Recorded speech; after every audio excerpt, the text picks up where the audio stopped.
Olá, bem-vindo ao GastroTalks. Meu nome é Candice Meu nome é Estela Marini. e hoje a gente vai falar de um tema super legal, porque o nosso é 50º episódio. Exatamente, Nós 50 estamos, episódios, Candice. parabéns, nós vamos fazer festa hoje, que Que é o futuro da legal. saúde. Então, nosso tema é o futuro da saúde digestiva, além da farmácia. E aí, Estelinha, a gente começou em maio de 2023, né? Quando a gente começou a falar sobre uma medicina, o primeiro episódio, assim, uma medicina mais saudável. E eu acho que tudo começou quando eu fui na tua casa num churrasco, a gente começou a conversar e a gente estava estudando os mesmos temas, estava com uma perspectiva muito parecida sobre como a gente queria atuar dentro da medicina. De lá para cá, o que que tu acha que mudou assim? Então, Candice, lá em 2023, quando nós começamos esse projeto novo, que é o GastroTalks, e que muito me orgulha de participar, e eu digo que para mim estar aqui todo mês contigo, debatendo sobre um tema importante para os pacientes, né? Porque o foco do nosso podcast realmente é auxiliar os pacientes a realmente estarem mais informados. Porque hoje nós estamos pós-pandemia, acho que isso foi uma das coisas que a pandemia nos deixou. Primeiro que nós nos damos conta na pandemia, a gente teve que passar por isso para realmente nós valorizarmos a nossa saúde. Nós, né, por conta da nossa saúde, o planeta parou. O planeta parou lá em 2020, 2021. Parece que faz tanto tempo, e na verdade já vai fazer 5 anos, né? Então, realmente, 6 anos vai fazer, Uhum. né?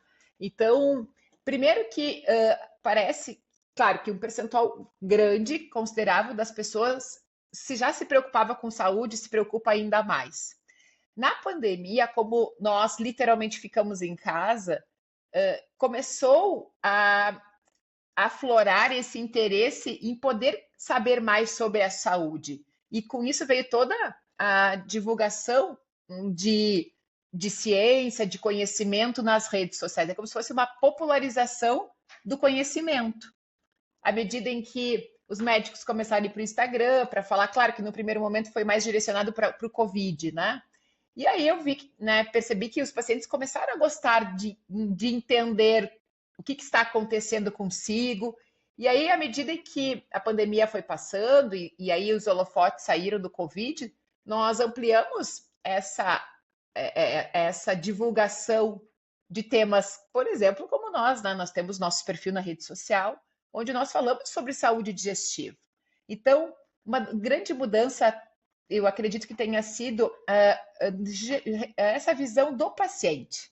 O paciente, eu percebo que ele está cada vez menos passivo, no sentido de ele está indo atrás, né? De escolher um médico que realmente comunica ou que está de acordo com o que ele está buscando, ele está mais seletivo nisso, ele já vem com algumas informações. Tem pacientes que chegam no consultório e que não foram para o Google, que não foram para a IA para falar sobre o seu sintoma, mas hoje é a minoria, né? Eu sempre pergunto se ele já leu sobre o sintoma dele, qual é a percepção que ele tem, e a maior parte, né, acabou de alguma forma buscando informação.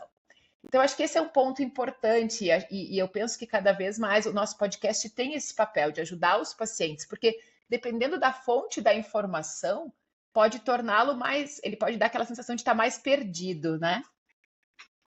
E outra, Eu fiz um curso uma vez que o. Calma aí, que eu fiz um curso uma vez que o professor falou assim: abra sua cabeça, mas não deixe aberto demais, senão o cérebro pode cair. exato. Então, eu sempre falo isso para os pacientes, né? Muitas vezes, principalmente os pacientes com problema, com sintomas intestinais, o que atrapalha muito a qualidade de vida, muito. Histórico de diarreia crônica, de estufamento, de distensão, de intolerância a alimentos. E aí os pacientes vão tirando um, tira outro, porque viu na internet. E aí, quando eles chegam no consultório, eles já estão seguindo várias nutricionistas, vários gastros, e muitas vezes as informações elas são divergentes. E eu digo que isso é que nem tentar dirigir com 3 GPS. Teve um dia na minha casa, né, eu estava indo para um determinado endereço que eu não conhecia, pedi para minha filha colocar no GPS. Só que ela fez o favor de colocar no Waze e no Google Maps. e ao mesmo tempo. E aí o GPS dizia para dobrar à direita, outro dizia para dobrar à esquerda, outro. Então eu fiquei mais perdida do que realmente orientada. E eu disse, Alice, por favor, silencia um GPS, né? E eu vou seguir só o que um está falando. Então eu sempre digo para o paciente como é importante nós realmente encontrarmos no médico um profissional que a gente tenha essa confiança eu digo para os pacientes, entrega, o problema está comigo agora. Então, você está me trazendo esse problema agora, ele é minha responsabilidade, né, me empenhar o máximo para poder encontrar a origem e lhe ajudar a devolver saúde. Mas você assuma o lugar de paciente, ou seja, de justamente poder fazer as mudanças necessárias, né? Então, eu percebo que é um movimento positivo, mas a gente precisa ter atenção, como você falou, né? Porque se tem muita informação chegando, ela pode mais gerar estresse do que realmente gerar conhecimento, se a pessoa não consegue, por exemplo, colocá-lo em prática, né? Porque a informação por si só não basta só eu saber muito sobre o tema. Eu preciso aplicar para a minha vida, eu preciso aplicar para o meu dia a dia. Isso gera conhecimento. E hoje nós somos realmente a era de excesso de informação, mas talvez com dificuldade de colocar em prática tudo que a gente consome, né? Bom, Mas sabe que isso é uma coisa. Pode continuar. Pode Não, eu falar. queria te falar o seguinte, não, eu queria te falar o seguinte, que eu acho às vezes muito difícil essa coisa do porquê. Porque, na verdade, assim, o paciente chega com sintomas e aí tu vai indo, tá, mas por que isso está acontecendo? Porque eu acho que principalmente antes da pandemia, e o que a gente aprendeu na faculdade é tratar sintomas, basicamente, né? A gente nunca chega assim no cerne do problema, é muito difícil a gente tratar a origem do problema mesmo, então a gente fica tratando sintomas. E daí, quando veio todo esse movimento aí, que a gente começa a perceber, bom, mas se eu só tratar sintomas, o paciente vai continuar com sintomas pro resto da vida no momento que ele parar o remédio. Então ele vai ter que tomar remédio pro resto da vida. Então a gente não está curando de verdade, a gente está maquiando o problema. Daí tu começa a ver os porquês e tu vai indo cada vez mais e realmente 70, 80% tá no estilo de vida do paciente. Só que é tão difícil mudar isso, né? Para ti talvez é mais fácil porque eu acho que tu fez o curso e tu conversa muito mais com os pacientes, mas a impressão que eu tenho é que às vezes a gente até chega no porquê, mas é tão difícil a gente conseguir mudar um hábito. Eu ainda tenho dificuldade nisso, de tipo assim, bom, então tá, chegamos aqui e agora? E o paciente fala assim, e agora que eu não consigo fazer isso, né? Isso aí Perfeito. pra mim não dá, né? É claro, eu justamente, minha busca né, fazer toda a minha parte de formação em estilo de vida essa era a minha dor também, de entender que o problema, a origem da constipação do meu paciente era a falta de fibra na dieta. Só que a pessoa, ela não gosta das fontes de fibra que mais são fáceis, né? Tipo frutas, verduras, legumes, os próprios integrais. E então a resistência do paciente à mudança, né? Ou mesmo acontecia os pacientes com refluxo, por exemplo. Nós sabemos o quanto o refluxo gera, né, o impacto do estilo de vida no refluxo.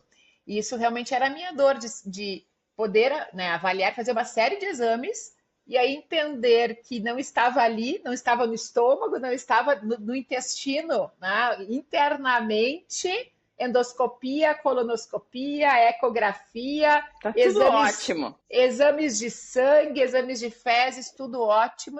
E o problema era que o sistema estava desorganizado. Por quê? Porque a forma como o paciente estava cuidando de si realmente não estava sendo a melhor para o seu bom funcionamento. Então, eu fui justamente buscar a medicina do estilo de vida por isso, porque eu queria entender a ciência que existe por trás da mudança, porque existe uma ciência, sim, por trás da mudança. E aí vem toda a parte de primeiro entender que fase da mudança do comportamento do paciente está, que é toda aquela parte, né, de nós entendermos qual é se ele está já na fase da pré-contemplação, que é o modelo transteórico de Prochaska. Se ele não está, se ele está na fase pré-contemplativa, ele não quer falar sobre o álcool, ele não quer falar.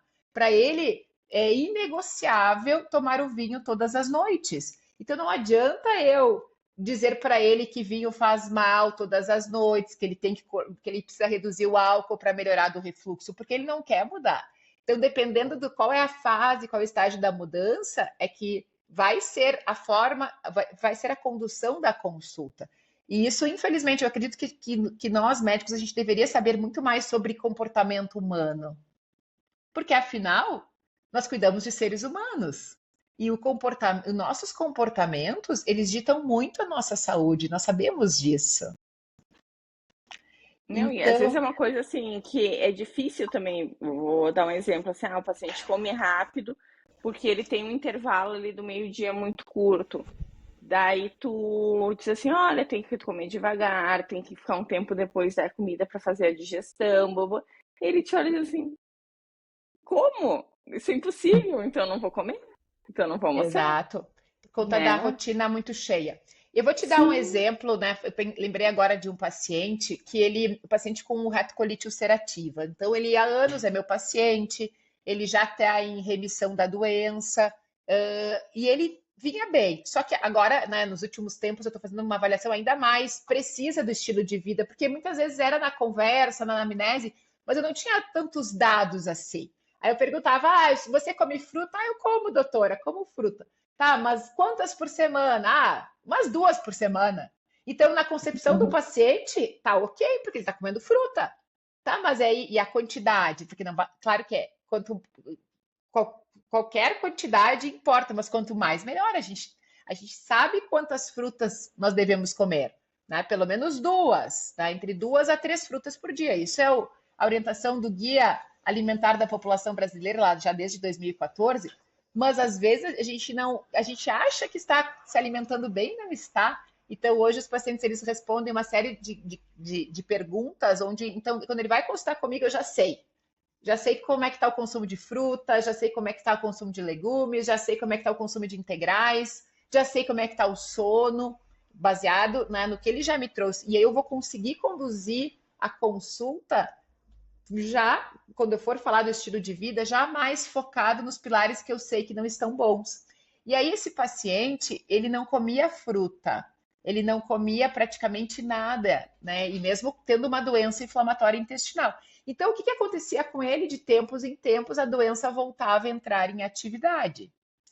E aí, na última consulta com ele, nesse meu modelo de consulta com calma, está sendo muito positivo porque eu consigo realmente ajudar o paciente de forma prática. A gente detecta onde é que está o problema, né? Então, olha só, aí eu mostro para ele, né, a avaliação do estilo de vida, e aí eu muitas vezes eu utilizo ferramentas práticas lá no consultório. Então, o que que eu fiz? Eu perguntei qual é a fruta que você mais, de todas as frutas, qual que você mais assim tem tolerância, conseguiria comer? A banana. E você já comeu aveia alguma vez? Ah, nunca comi. Tu estaria disposto a provar banana com aveia e um iogurte integral? Sim, doutora. Então eu tinha lá no consultório, montei para ele um pratinho e aí ele foi provar. E ele disse: "Ah, é bom".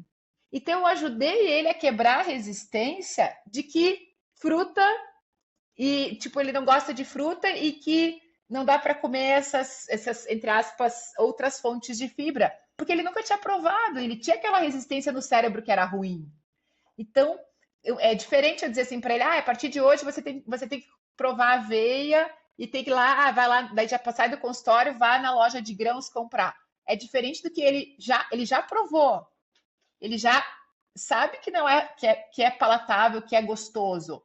E aí ele já saiu motivado a fazer a mudança. Então eu vejo muito isso, né? De nós conseguirmos trazer ferramentas práticas, porque a vida hoje é muito corrida e a gente tem muita informação. Então eu penso cada vez mais que nós médicos não basta só dar informação. A gente tem que munir os pacientes de ferramentas, que nada mais é do que esse justamente o conhecimento. Como que eu faço isso na minha vida, então? Não sei se faz sentido para ti, Candice. não, acho que sim. Aí que tá, guria. Mas assim, daí tu tem que ter banana e aveia e iogurte no consultório, eu acho que. E assim, ó, tu tá atendendo só particular, né? Eu atendo convênio ainda. É muito difícil, atendendo convênio, tu ter esse tempo para dedicar ao paciente. Porque Perfeito. querendo ou não, e assim, ó, eu acho que eu não estou falando nenhuma surpresa aqui, a remuneração do convênio para as consultas médicas é muito ruim, né? Então, se a gente pegar que Uhum. talvez a consulta médica seja a coisa mais importante que tem dentro do tratamento do paciente, é o que é menos remunerado, comparando com endoscopia, colonoscopia, com exames de imagem, né? O que menos remunerado é a consulta médica. Então, se a gente dedicar no consultório muito tempo para um paciente convênio, querendo ou não, tu não paga a secretária, tu não paga o aluguel, tu Exato. não paga a luz, tu não paga nada. Então tu acaba tendo o convênio, ele ganha no médico que atende muito rápido e vários pacientes por hora. Assim que o convênio ganha, tu ganha na demanda. Só que deu atendimento, aquele atendimento todo intercortado e um atendimento bem meia boca, né? Tu sabe disso muito melhor do que eu. Só que assim, eu tento dar um atendimento bom dentro do tempo que eu consigo dedicar para o paciente, só que daí não tem como fazer tudo isso, né? Perfeito, super te entendo. E eu vivi muitos anos isso, né? Hoje, esse ano são 16 anos de gastroenterologista. Nos meus primeiros 15 anos foi nesse modelo de atender dois, três pacientes por hora. E era muito corrido. E não tinha como não focar no sintoma do paciente, né?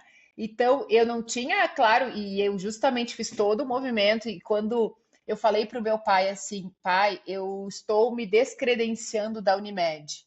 E ele me disse assim: Como assim? Tu tá se descredenciando? Eu digo: Sim, pai. Tá, mas olha só, o teu consultório não tá cheio. Tu não tem 3, 4 meses de espera. Tu não tá ganhando bem. Então, para que que tu vai te descredenciar? E aí eu falei: Olha, porque a forma como hoje eu atendo os pacientes, eu entendo que eu vou conseguir ajudar muito mais as pessoas se eu tiver mais tempo. Daí o meu grande objetivo era ter 1 hora para a primeira consulta, e depois ainda o paciente retorna para me mostrar exames, geralmente, né? Então, eu tinha essa busca, e não foi fácil, porque a maior parte dos pacientes não entende, não, talvez até parte tenha vontade de poder seguir, mas tem, claro, a gente sabe que nós temos, que é caro pagar um plano de saúde, é caro, muitas pessoas, né, realmente oneram muito o orçamento delas por conta do plano de saúde. Então, as consultas têm que ser dentro do plano, a gente super entende. Mas talvez tenha uma população que poderia pagar, mas talvez ela ainda não entendeu que, claro, que cada profissional tem a sua busca, né? Mas justamente a minha busca não é atender do mesmo jeito, não é? Eu Não, é que não na sair do. verdade, assim, é que daí não faz mais sentido para te atender daquela maneira, né? É doído atender Exato, daquela maneira, é uma coisa que machuca a alma, assim, né? Atender exato. corrido, assim. Então, essa questão de hoje eu não atendo 12 pacientes numa tarde, eu atendo três, é completamente diferente. Então, eu tenho tempo de sentar com o meu paciente, de entender como é que está a rotina, como é que está as dificuldades, daí ele me diz, doutora, eu não tenho tempo de ajudar ele. Quem sabe a gente dá uma olhada lá no seu celular para a gente ver quanto tempo você está usando a rede social, né? De uma forma, claro, que se ele se sentir à vontade. E muitas vezes eu ajudo ele a olhar ali aquela parte de bem-estar digital, e aí ele vai se dar conta, bah, olha só, tô ficando 2 horas do meu dia no Instagram e tô dizendo que eu não tenho tempo de fazer exercício. Então, muitas vezes a gente precisa buscar esse tempo para, avalia, reflete. Então, eu penso que nos tempos atuais, o que a gente realmente nós precisamos cada vez mais é o tal do ócio, do não fazer nada. E, e cada vez mais eu tenho me dado conta que esse ócio está ficando mais curto, porque o ócio era o tempo do banheiro, o ócio era o tempo que eu estava lá comendo, o ócio era o tempo que eu estava dirigindo. Hoje eu dirijo fazendo outras coisas ao mesmo tempo. Grande parte da população leva o celular para o banheiro, leva o celular para a mesa. E esse ócio criativo, onde eu paro, penso sobre a minha vida, sobre as minhas escolhas, ele está cada vez menos existente. A fila do banco também, que a gente ficava, né? Quando nós éramos. Não existe Ah, mas a mais fila do fila, banco para né? cortar os pulsos, não. Fila do banco para cortar os pulsos. Não, não, não, não, não, não vem com fila do banco. Mas tudo era tempo de espera, né, Candice? Tudo era tempo de calmamente, tenha paciência. E hoje é tudo muito rápido, muito veloz. A internet de escada, gente, quem é daqui dos 40 a mais, como eu e a Candice, passou por isso. Claro. Era internet de escada, a internet caía. Às vezes se fazia 10, tipo 10 tentativas para conseguir conectar. E isso tudo foi nos possibilitando desenvolver a nossa lidar com a nossa frustração, com a espera. Hoje, com esse mundo hiperconectado, então eu digo cada vez mais, a gente precisa, eu digo que quando a gente consegue trazer o paciente para essa consulta com calma, ele ter esse tempo de qualidade, 1 hora para refletir da onde vem afinal aqueles sinais e sintomas, a gente consegue realmente ser mais assertivo. E eu acho assim, eu até já dei uma pincelada, porque na verdade o nosso podcast era gastroenterologia além da farmácia, né? E até dei uma pincelada que assim, a gente está na escola de medicina, e fez a faculdade, fez a residência no modelo de tratamento de doença, que o tratamento basicamente é voltado para tratar os sintomas. Então o paciente vai lá, tá com refluxo, a gente dá o omeprazol, o paciente melhora do refluxo, ele para o omeprazol, volta a ter o refluxo dele, vai lá no consultório e fala assim: ah, eu não fiquei bom, porque no que eu parei a medicação voltou os sintomas. Eu falo, não, é porque é isso aí mesmo, o tratamento do refluxo é um tratamento de sintomas, não é um tratamento curativo. E a gente tem bem poucas coisas que tem tratamento curativo mesmo.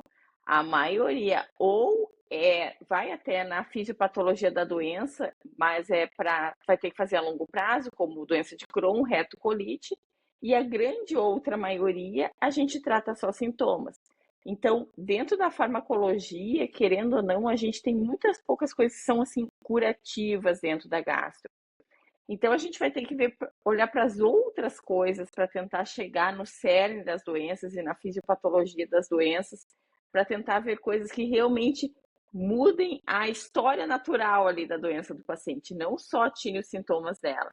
E daí a gente entra nesses pilares do estilo de vida, que é o que realmente, assim, como a gente estava falando antes, o que talvez define a saúde ou a doença é como tu vai ver tua vida, não só tua genética, né? Eu queria que falasse um pouquinho sobre esses pilares aí, Estelinha.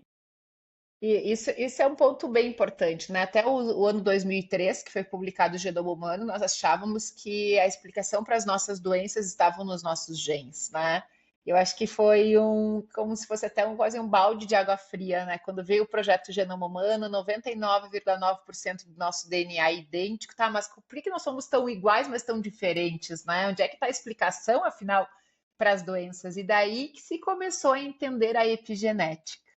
Então, a epigenética nada mais é do que o ambiente, o nosso estilo de vida, a forma como nós cuidamos do nosso corpo. Sim, o nosso corpo, a forma como nós cuidamos, ele é que vai determinar se aqueles genes vão desligar ou não.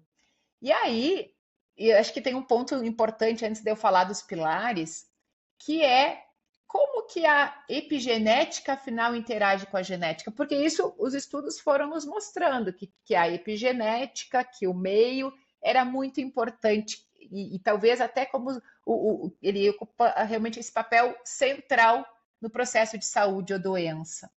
E aí, Candice veio em 2012, nós fomos presenteados com um projeto Microbioma Humano, onde então os estudos começaram a mostrar que dentro de nós temos como se fosse um outro sistema, que é a microbiota intestinal, com 40, na literatura diverge, mas a literatura atual fala em 40 trilhões de bactérias. Não é só bactérias, é vírus, é arqueias, é protozoários, que habitam a nossa microbiota.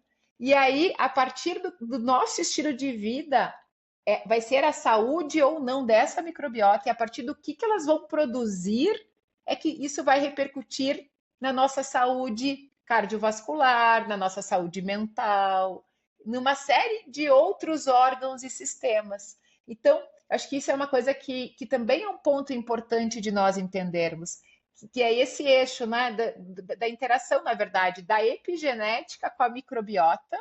E aí, claro, que se eu se eu me exercito, se eu como saudável, se eu durmo bem, se eu reduzo as substâncias tóxicas, eu consigo, se eu gerencio o estresse, eu vou justamente manter esse meu ecossistema interno saudável. Se a gente parar para pensar, todas as células do nosso corpo, desde o meu fio de cabelo, desde a célula aqui do meu cabelo até, até o meu dedo do pé, todas as células precisam de nutrição. E da onde vieram esses nutrientes? É de um intestino saudável. E da microbiota, e microbiota tem um papel importante nessa todo esse processamento dos nutrientes, não é mesmo? Na verdade, é outro ecossistema dentro do nosso corpo, sim, né? E, mas Exatamente. o que eu acho assim mais difícil e mais interessante são todas as interações do que a nossa microbiota produz ou deixa de produzir com os sistemas do nosso corpo, principalmente sistemas hormonais, né? E os sistemas de neurotransmissores, de produção de neurotransmissores. E isso é uma coisa que a gente ainda está entendendo. Não é um negócio fechado, né? Não é um negócio assim, olha, é assim que funciona, então se tu fizer isso, se tu fizer A, tu vai conseguir B. Não, não é. Então, assim, o A numa pessoa dá B, na outra pessoa dá C, na outra pessoa dá D. Então, a gente ainda está entendendo essas interações, mas quando a gente lê, é uma coisa extremamente interessante. Só que na prática, ainda a gente tem dificuldade de modular a microbiota, né? Tipo assim, tu até pode pegar um Perfeito. teste de microbiota de um paciente, tu vê que tem várias coisas erradas, mas aí a gente ainda tem assim, não tem assim, não, olha só, para essa bactéria a gente tem que fazer isso, para essa bactéria a gente tem que fazer isso. A gente não tem essas respostas ainda, né? Exatamente. E esse eu acho que é um dos futuros da nossa da gastroenterologia, especialmente quem se dedica à parte de intestino como nós. A nossa grande expectativa no futuro, eu penso muito em duas questões que nos ajudaria muito, né? Que é na farmacogenética, especialmente para os pacientes com doenças inflamatórias intestinais, onde nós já vamos saber, hoje a gente tem cada vez mais um portfólio de opções de tratamento para pacientes com Crohn e retocolite, mas a gente ainda, essa decisão de qual a gente tenta buscar na história informações para nossa tomada de decisão, mas ainda, entre aspas, ela é muito ainda no escuro.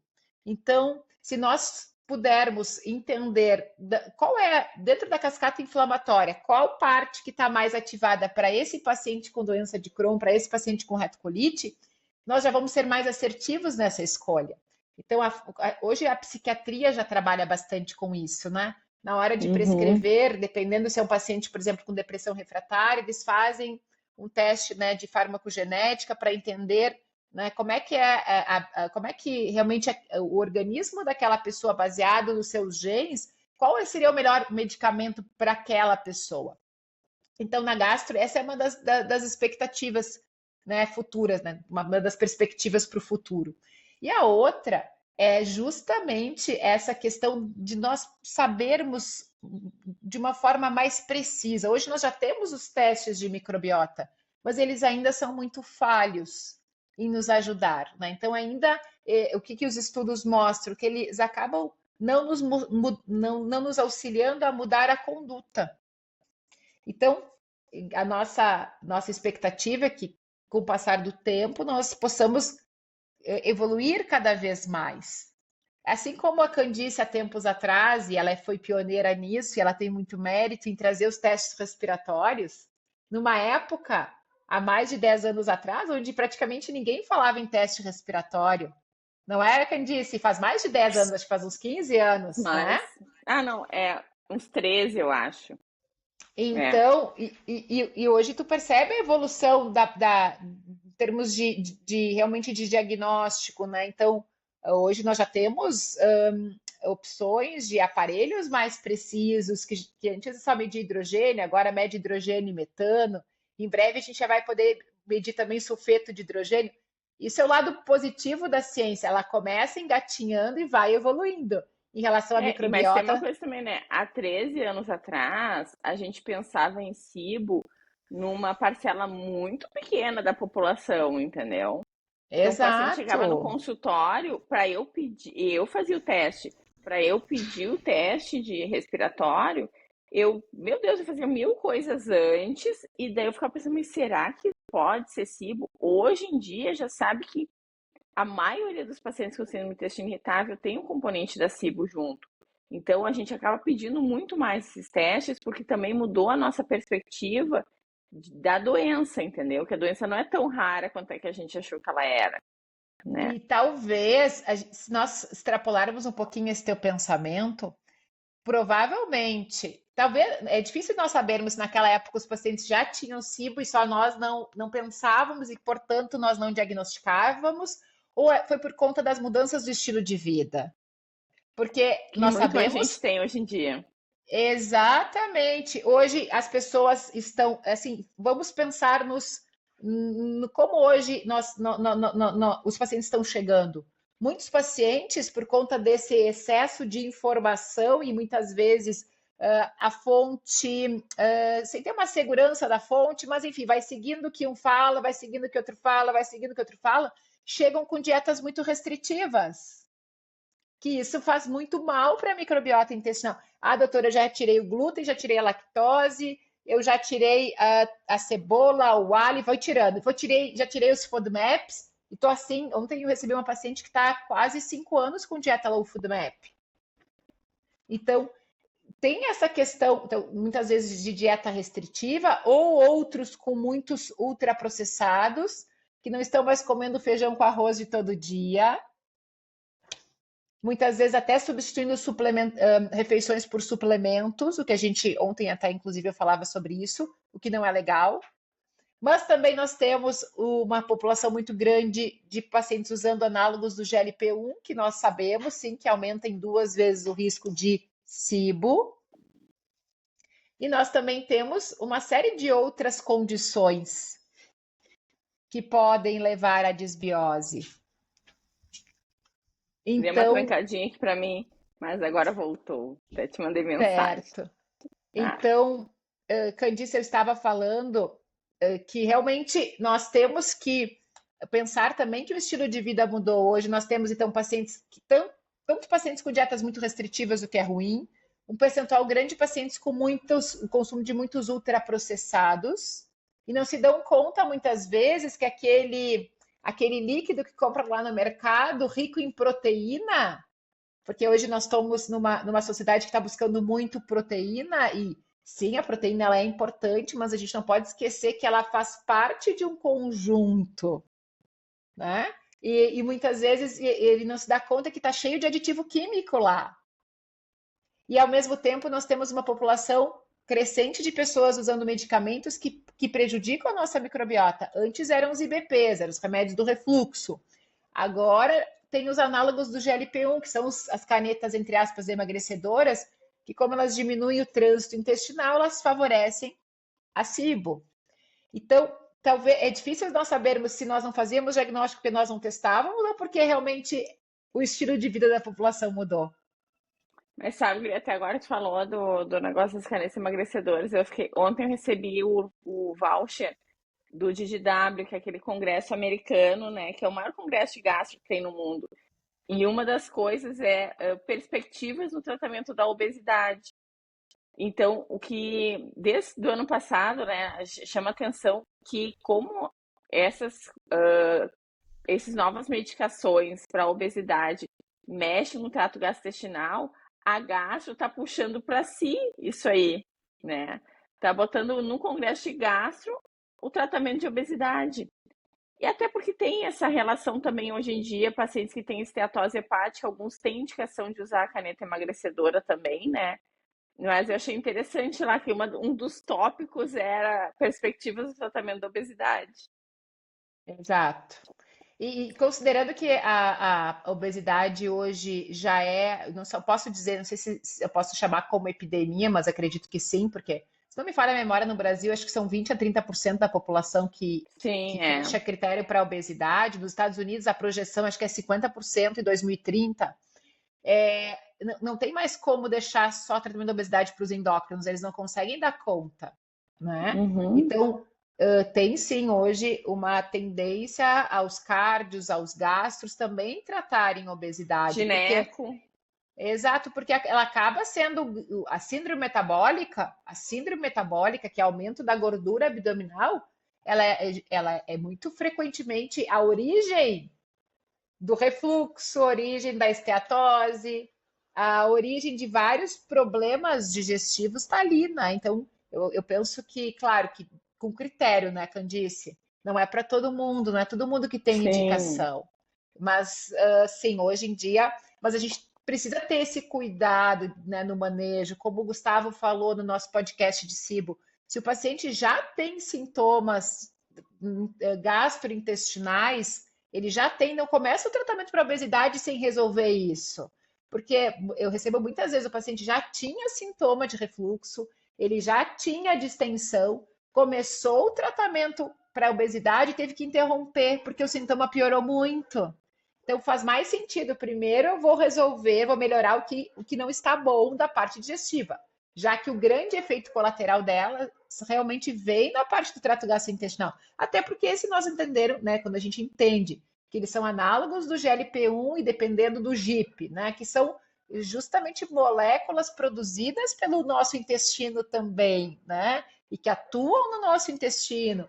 Então, é importante essa avaliação precisa, né? E aí, vindo, né, falando justamente dos pilares da saúde, o que, que nós hoje, 2026, o que, que a gente não pode perder de vista? No mundo cheio de informação, no mundo cada vez mais querendo, né, digamos, encontrar fórmulas mágicas. Eu acho que o primeiro ponto aqui é nós entendermos que não existe fórmula mágica, não existe a tal da bala de prata para problemas complexos. Se tem algo que é complexo é a nossa saúde. Por quê? Porque igual Estela, de 8 bilhões de pessoas, só tem eu, gente. Medicina não é ciência exata. Medicina não é um mais um é dois. Então, claro que nós trabalhamos aqui com probabilidade, né, baseado na a maior parte das pessoas com sintomas como dor, distensão, é essa hipótese, ok. Mas nós temos os que fogem da curva, né? Então, por isso que e as doenças geralmente elas são multifatoriais, né? Não está lá só um gene e que determina, tanto é que, como nós falamos antes, o projeto Genoma Humano não nos trouxe essa resposta. Inclusive, lá, em termos da genética, é a interação de vários genes é que determina uma doença. E aqui, e o estilo de vida é a mesma coisa. Então, muitas vezes é porque o paciente não dorme bem, ele não se exercita, ele não come saudável. Então, não tem um remédio que vai tratar tudo isso. E aí vem alimentação, né? O que, que a gente não pode perder aqui? À luz dos estudos, dos melhores estudos né, em cada um dos pilares da saúde. Se fala muito sobre as dietas, sobre padrão alimentar. Agora há pouco foi publicada a pirâmide, né, de orientação para a população americana e veio uma série de questionamentos, mas aqui a gente não pode perder o foco. Nós temos nosso Guia Alimentar da População Brasileira, que ele foi pioneiro no mundo ao introduzir a classificação dos alimentos ultraprocessados. Isso foi realmente aquela classificação nova que realmente revolucionou nossa compreensão, né, o que realmente é uma alimentação saudável. E o guia, desde 2014, ele nos traz, né, o que a gente deve priorizar. E aí, claro que o que fala no guia tá muito de acordo com o que a dieta mediterrânea também prega. Claro que a dieta mediterrânea tem as suas particularidades, o azeite de oliva extra virgem como um alimento fundamental, mas muito essa ideia do comer mais frutas, mais verduras, alimentos integrais, né, como a base da nossa alimentação. Eu digo feijão com arroz, a salada, os legumes, né, como base da nossa alimentação. E aí vem as fibras nesse conjunto aí de cores do nosso prato, as fibras prebióticas, que não necessariamente você precisa comprar na farmácia um módulo de fibras prebióticas, né, Candice? A gente sabe que as fibras prebióticas estão lá na cebola, no alho, na própria aveia, em vários alimentos que a gente pode colocar no nosso dia a dia sobre a forma de comida. E que tem mais uma informação que eu acho importante que os estudos recentes mostraram, que o consumo, uma alimentação rica em ultraprocessado. Então, por exemplo, fui, né, resolvi, e às vezes a gente faz isso mesmo. Ah, hoje de noite a gente resolveu comer um lanche. É claro que dá para adaptar o lanche, mas aquele lanche bem cheio de ultraprocessado. Em 48 horas já é capaz, né, de alterar a microbiota. Então, o quanto realmente, claro que especialmente, eu comi o lanche, daí outro dia eu tomei refrigerante e continuei consumindo ultraprocessado. Em 48 horas já tem uma mudança significativa na nossa microbiota. Mas aí tá, 48 horas comendo porcaria, né? Daí muda a microbiota, que também acho que a gente também Exatamente. não pode virar hipervigilante a respeito do que a gente está comendo, que dá um saco comer.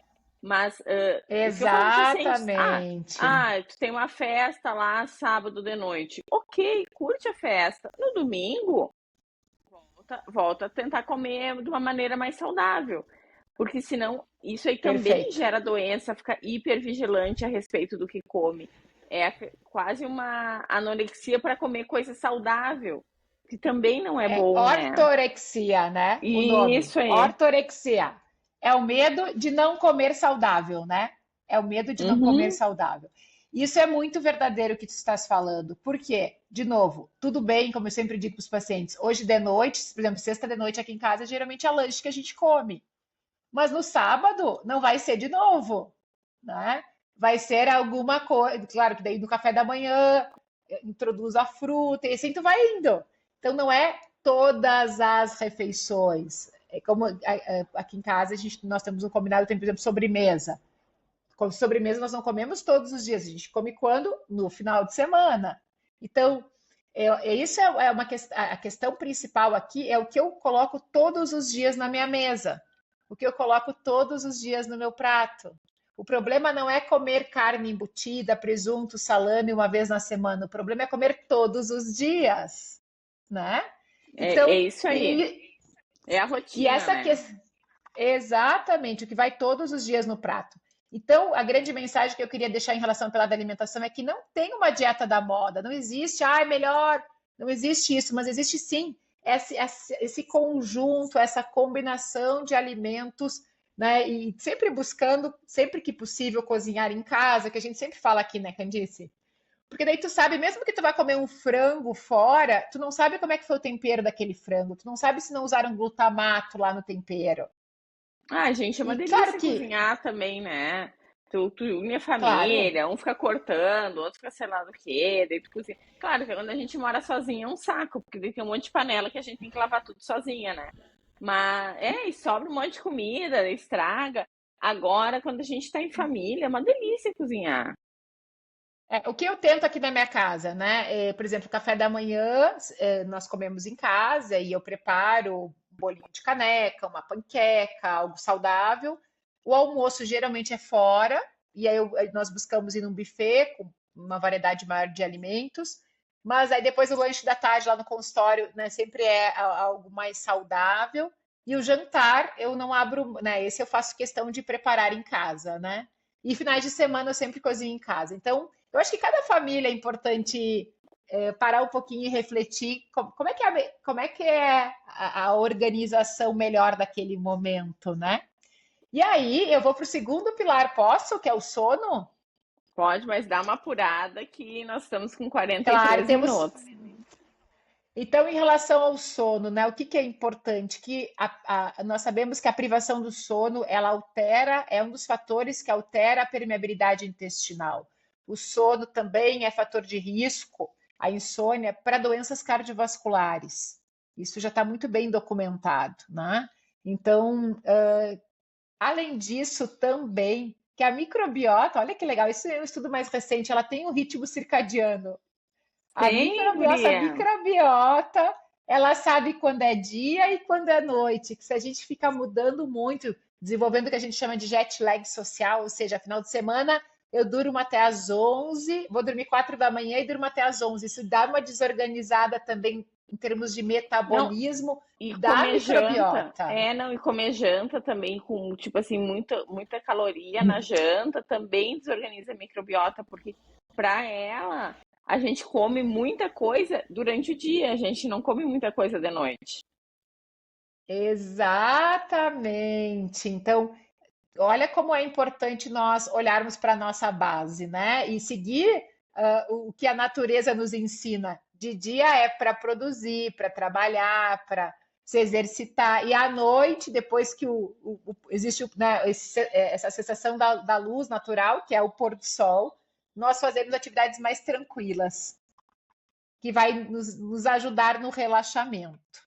E aí o terceiro pilar vem o movimento. O movimento. Cada vez mais a gente tem usado esse termo, né, de tirar um pouco aquela ideia do exercício físico e trazer o tema o termo movimento como terceiro pilar. Por quê? O que os estudos mostram? Claro que é importante nós fazermos exercício físico, e qual a diferença? Exercício físico é uma atividade estruturada. Qual a diferença de exercício para atividade física? Exercício físico é: hoje eu vou na academia fazer 1 hora de musculação. Isso é exercício físico.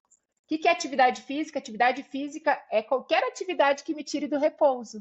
Então, eu saio daqui, levanto para pegar uma água, eu estou fazendo atividade física. Isso não é exercício físico, mas é atividade física. E quanto mais, melhor, né? Então, em relação à questão do movimento, nós sabemos que o exercício regular ele é muito importante para a motilidade intestinal, não se tem dúvida. A gente sabe que um dos pilares do tratamento da constipação é fibra, água e exercício físico, porque o exercício ajuda na movimentação intestinal, sim. Depois da alimentação, não é só no intestino, eu digo para os meus pacientes, terminou de comer, meus pacientes com refluxo, não fiquem sentados. Dê aquela caminhadinha leve, lava a louça, dá uma organizada na casa. Claro, não vai fazer exercício físico, né? Não é a hora do exercício, mas atividade física pós-prandial é bom. Vai ajudar na nossa digestão, né? Lava a louça, tira os pratos da mesa, termos fisiológicos vai ser bom. Né? Claro que às vezes a gente tem sono e quer deitar, mas não é bom deitar logo depois da refeição, como nós já sabemos para quem tem refluxo. E, Estela, e quanto de exercício físico, quanto que a gente deve fazer por semana? Isso nós já temos muito bem documentado, são 150 minutos de atividade física moderada, que seria aquela que é atividade física leve, moderada ou acentuada? A leve é aquela que tu conversa, tu canta, tu não, entre aspas, não perde o fôlego. Essa daí é a leve, né? Eu tô aqui caminhando e conversando, essa é a atividade leve. A moderada, eu consigo conversar, mas eu não consigo cantar. E acentuar, e aí já intensa, eu já não consigo fazer nada. É aquela que eu não consigo falar, não consigo muito menos cantar, porque realmente ela exige mais da minha parte cardiorrespiratória, né? Esse é o Sing Test. É claro que é uma forma simples para a gente entender como é que está a intensidade do nosso exercício, né?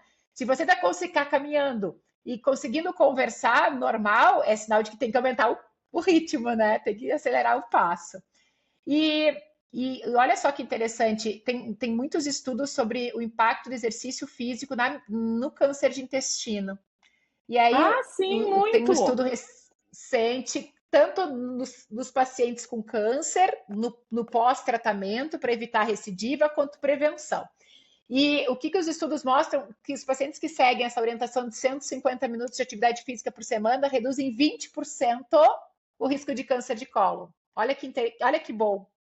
Então, além de ter uma microbiota mais saudável, melhor funcionamento do intestino, ainda vai lhe ajudar na prevenção do câncer de cólon. E aí, Candice, aqui vem a grande mensagem, que não precisa ser maratonista, que a questão aqui é nós sermos, como a Candice falou, termos consistência. É melhor fazer um pouco todos os dias do que final de semana, 3 horas de exercício e me lesionar, por exemplo, né? Uhum. E qualquer atividade importa, né? Vocês, quem me acompanha nas redes sociais, sabe o quanto eu estimulo subir escadas, né? Eu penso que subir escadas cabe na nossa rotina. Muitas vezes o tempo que tu está lá esperando o elevador seria o mesmo de subir de escada, né? O subir escada é muito bom, ela é uma atividade realmente aeróbica, mas que também ela, de alguma forma exige força nas pernas. A cada 3 andares que nós subimos de escada corresponde, né, o gasto energético de 10 minutos de caminhada. Então, isso, claro que, como eu digo, né, eu sempre falo isso lá no Instagram, eu tive que fazer umas adaptações, eu não uso praticamente mais salto no meu dia a dia, eu uso sapato baixo, eu não uso mais bolsa, eu uso quando eu vou carregar, geralmente deixo as minhas coisas no carro, mas se eu preciso carregar é mochila. Então, justamente para poder trazer mais movimento, já que eu fico praticamente 7 horas do meu dia sentada. E aí eu não conseguia, mesmo indo na academia, por exemplo, o dia que eu faço musculação, se eu não subo as minhas escadas, né, eu subo 2 vezes 14 andares, eu não consigo atingir aquela meta de pelo menos, o ideal são 7 mil passos por dia, mas o mínimo do Uhum. mínimo é 5 mil. Eu não consigo atingir esse número de passos. Eu acabo tendo o que a gente chama de comportamento sedentário, que é quando tu fica, te dá menos de 5 mil passos no dia, né? E aí, Candice, vem o quarto pilar, que é justamente o manejo do estresse, né? O manejo do estresse. O estresse, eu acho que é um dos grandes males do século XXI, né? O estresse. E tem uma coisa que a Regina Chamon, eu gosto muito, já fiz cursos com ela, ela é especialista, né, nessa parte de manejo do estresse. Ela fala que o contrário do estresse não é calma, o contrário do estresse é segurança. Legal isso. Geralmente, a sensação de estresse vem quando a gente não sente segurança. E hoje, de novo, né, nesse mundo hiperconectado, cheio de informação, da alta performance, multitarefa, parece que muitas vezes a gente não sabe fazer tão bem aquilo. Hoje, ainda mais com a máquina, com a IA, né? Muitas Uhum. vezes no nosso dia a dia.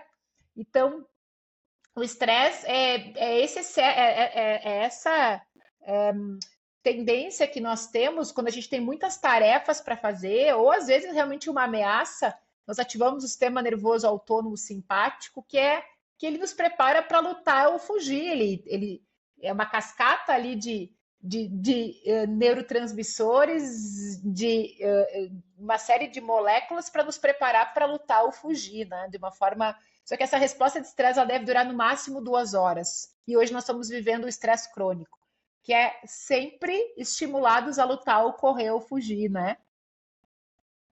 E a gente sabe que o estresse ele aumenta a permeabilidade intestinal, o cortisol ele altera tanto a microbiota quanto a motilidade também, e que nós temos sim hoje cada vez mais dentro dos estudos tem se trazido mindfulness, que é fazer as coisas mais devagar, né? Tentar trazer a mente para o presente e entender que o ser humano não é multitarefa. Agora é hora de dirigir, é a hora de dirigir e ponto final. Eu tenho usado o momento da parada na sinaleira, ao invés, né? Teve uma época que eu acabava verificando o WhatsApp lá na sinaleira, hoje eu coloco o celular lá na bolsa, lá atrás, e eu deixo a minha garrafinha d'água. Porque eu percebi que eu estava não estava conseguindo tomar os meus 2 litros. Então eu paro na sinaleira, pego a minha garrafa d'água, né? Então, para tentar, é uma forma que eu estou encontrando para tirar esse vício de olhar o WhatsApp na sinaleira, porque não é hora de olhar o WhatsApp, né? Mas como é difícil no dia a dia. Então, Tem que ficar mindfulness com o é celular isso, longe, é. exatamente, fazer uma coisa de cada vez, né? Mas que eu E acho o legal que último agora, pilar, só vou te interromper antes, que tá vendo uns dispositivos para fazer estimulação do nervo vago, né? Porque ótimo, uma das coisas são pessoas exatamente. que, na verdade, elas estão sempre com o simpático ativado. Então, uma das coisas que talvez surja nos próximos 1, 2 anos são esses dispositivos de estimulação do nervo vago para, tipo, dar uma acalmada. E, normalmente, a estimulação do nervo vago melhora toda a função do trato gastrointestinal, né? Perfeito.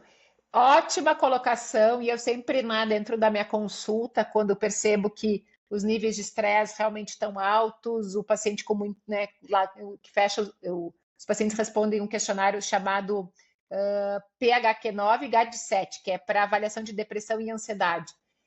Estão realmente com níveis altos, eu costumo trabalhar a respiração diafragmática, né? Isso. Que eu acredito que a forma tem, né, inclusive eu aprendi com a Regina, que não precisa necessariamente aquela questão do abdômen, né? Porque a ideia inicial era que tu tinha que ter toda aquela movimentação com o abdômen, que nem todo mundo tem coordenação. Então, a Regina me ensinou que, na verdade, se nós conseguimos expirar, fazer uma expiração mais longa do que a inspiração, nós já conseguimos estimular o nervo vago. Então, eu ensino para os pacientes, inspira em 4, retém 4 e solta em 6. 3 a 4 ciclos é suficiente para nós já nos autorregularmos, né? Então, geralmente é uma prática que eu ajudo os pacientes de manhã, na hora que acorda, no meio da tarde, na noite, antes de dormir, fazer essa pequena prática de segundos, né? Geralmente eu combino com Sim, eles na hora de escovar os dentes, porque a gente tem que amarrar um hábito novo com uma coisa que a gente já faça. Senão a gente vai, entre aspas, esquecer, né? Que nem as pessoas fazem, eu tomo remédio no café da manhã, porque o café da manhã ele já toma, então ele já, daí quando vai pro café da manhã já lembra que tem que tomar o remédio. A gente tem que sim. conseguir amarrar um hábito novo em algo que tu já faça. Senão, faz 2 dias e já não faz mais, né? A gente acaba realmente, o cérebro não quer mais uma tarefa.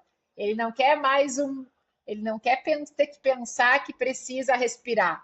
Então a gente tem que simplificar, né? Grande questão, cada vez mais hoje a gente sabe que para mudar hábito, esse hábito precisa fazer sentido para a pessoa, precisa fazer sentido, tem que ser prazeroso, porque ninguém vai sustentar um hábito se não for prazeroso. E o terceiro, que a gente tem que torná-lo simples, que caiba na rotina dela, né? Senão Uhum. não acontece também. E por último, o quinto pilar seria os tóxicos, né? Da saúde, e isso não é, e esses 5 pilares não é só da saúde digestiva. A gente já sabe, saúde cardiovascular, saúde mental, é alimentação, é sono, é gerenciamento do estresse, é o exercício e a redução dos tóxicos. Estão aqui os grandes moduladores da nossa saúde. E aí, falando um pouquinho sobre o álcool, a gente sabe que na pandemia existiu um aumento muito significativo do consumo de álcool e, e que nós trazemos ainda muitos pacientes ainda trazem aquela ideia do passado, de que tomar bebida alcoólica todos os dias pode ser benéfico para a saúde, não é o que os últimos estudos nos mostram. Embora lá no estilo de vida do Mediterrâneo, eles têm o vinho tinto como parte, mas é dentro da dieta deles, dentro do estilo de vida deles. Como nós falamos aqui no podcast 43 com a Bianca, nós temos um estilo de vida muito ocidentalizado, né? Muito mais parecido, o estilo de vida do brasileiro, de uma forma geral, muito mais parecido com o americano hoje em dia do que com o europeu, né? Que faz mindful eating, que tem aquela coisa de 3, 4 pratos, que tem aquela alimentação super colorida, super natural, né? Então, não tem como nós compararmos, né? Eles fazem muita coisa a pé, praticamente não tem farmácia. Às vezes um paciente tinha voltado da Itália e disse, doutora, na Itália quase não tem farmácia. Eu tive que andar para encontrar uma farmácia. É outra forma de viver lá. Então, o que serve para eles né, em algumas questões lá do padrão alimentar deles não serve para nós. É que nem nós queremos usar a pirâmide da população americana. Aquilo é para a população americana, aquela orientação. Né? Nós temos a nossa orientação alimentar, então acho que isso é um ponto importante. Bom, e aí nós sabemos sim que a bebida alcoólica, o consumo diário pode ser prejudicial para a nossa microbiota intestinal, mas não é só. Então nós devemos evitar o consumo diário de bebida alcoólica. Nós já falamos aqui com a Raquel, hepatologista, no episódio 24, 23, que o fígado pode ser, que o álcool diário pode ser tóxico para o fígado, mas não é só a bebida alcoólica. Nós temos mais mais 2 tóxicos que eu gostaria de mencionar. Um deles é o cigarro, que o Brasil estava sendo muito bem sucedido no plano de prevenção do tabagismo. Né? O Brasil era um dos grandes exemplos no mundo de políticas públicas efetivas para combate do tabagismo, até que veio o vape. E agora, infelizmente, com o cigarro eletrônico, os índices de tabagismo estão aumentando na população. E principalmente entre eu os tenho jovens, percebido. né? Exatamente. E eu tenho percebido que nós temos que hoje colocar na nossa anamnese a seguinte pergunta quando a gente está conhecendo o paciente. Você fuma? Não, doutora, não fumo. E o cigarro eletrônico? Porque muitos acham que cigarro eletrônico não é considerado como tabagismo, por exemplo. Então a gente tem que lembrar disso. E hoje nós sabemos que o cigarro eletrônico é tão ou até mais prejudicial do que o próprio do que o cigarro, entre aspas, tradicional. E o terceiro ponto que é importante nós falarmos é que tem sim determinados medicamentos, e aqui vem, por exemplo, o uso indiscriminado, estou falando uso indiscriminado, sem indicação de antibióticos, pode também trazer prejuízos para a nossa saúde, principalmente intestinal, né? Era isso de Então, toxinas? exato. Então, na verdade, a gente tem que cuidar essa questão da automedicação muitas vezes, né? Para que nós não realmente a gente utilize os medicamentos que são realmente necessários para não estarmos prejudicando mais o nosso organismo. Então, de uma forma geral, né? Não é paranoia, não é nunca vou beber bebida de álcool, não é nada disso, pessoal. A gente não precisa ser extremo, né? Como a Adriana Laufre sempre fala, nossa busca aqui é ser 80% do tempo saudável. 20% a gente pode permitir não ser saudável e tá tudo bem. Tá tudo bem. Mas que o não ser saudável não seja a rotina. Acho que essa é a grande mensagem, pensando assim em aprendizados, né? Nesses quase 3 anos aqui de podcast e também estudando, né? Os artigos científicos, o que hoje nós temos na ciência, né? De novo, né? Na verdade, a gente queria falar mais coisa, tá, pessoal? Mas a gente já chegou na nossa 1 hora aí então, assim, até a Estelinha queria falar um pouquinho sobre a coisa da inteligência artificial, a gente está entrando com tudo na medicina, né? Mas vai ficar para as próximas. Vamos encaixar nas próximas, Estelinha. Exatamente, nós estamos recomeçando 2026 e tenho certeza que 2026 vai ser um grande ano na nossa vida e que a gente realmente não esqueça disso, que saúde a gente não compra, saúde a gente constrói através de boas escolhas. Eu digo todos os dias, né? Saúde a gente constrói, saúde a gente cultiva todos os dias, né? Um pouquinho, eu vou buscar ser um pouquinho mais saudável. Vou deixar o carro um pouquinho mais longe hoje, vou caminhar um pouco mais, né? Ao invés de comer uma fruta, eu vou passar a comer 2 frutas. E aos poucos, é assim que a gente vai conseguindo realmente ter um estilo de vida saudável e sustentável. Porque realmente estilo de vida, para ele trazer benefícios para a nossa saúde, ele precisa ser sustentável, precisa ser ao longo do tempo. E eu acho também o seguinte, que eu até estava conversando ontem com uma paciente sobre isso. A medicina, como a gente aprendeu ela é baseada em doença, né? E hoje, assim, hoje em dia que a gente está tentando virar isso e basear a medicina em saúde. Então, ir atrás de saúde, não só, tipo assim, tentar, tipo, só atuar quando o paciente já está doente, né? Mas pegar o paciente e ver a melhor versão que ele consegue ser dentro, né, da vida dele, das dificuldades que ele tem. Então, eu acho legal a gente também ver isso, assim, que a gente está tentando mudar esse foco, que a gente não quer só combater doença, a gente quer promover saúde. Era, Exatamente. Cada era vez isso mais, então, essa é a né? nossa busca, né? Então tá. Exatamente. Então até a próxima, Estelinha. Vamos ver qual vai ser o próximo assunto, né? Bom, pessoal, Da, nos mandem da, sugestões, por favor. Please, please, please. Certo? de temas que vocês gostariam que nós falássemos nesse ano, né? Isso aí. Então tá. E Beijo. não, Até a vocês próxima. usem Isso, nas fala redes aí. sociais, né? Vamos deixar o nosso contato. Então vocês me encontram lá no Instagram. O meu Instagram é Estela Marini Gastro. O meu é candicecrumel.gastro e tem também o gastrotox underline, né? Perfeito. Então tá. Beijo. Bom 2026. Beijo Tchau, pra quem tá lá pra tchau. academia. Tchauzinho.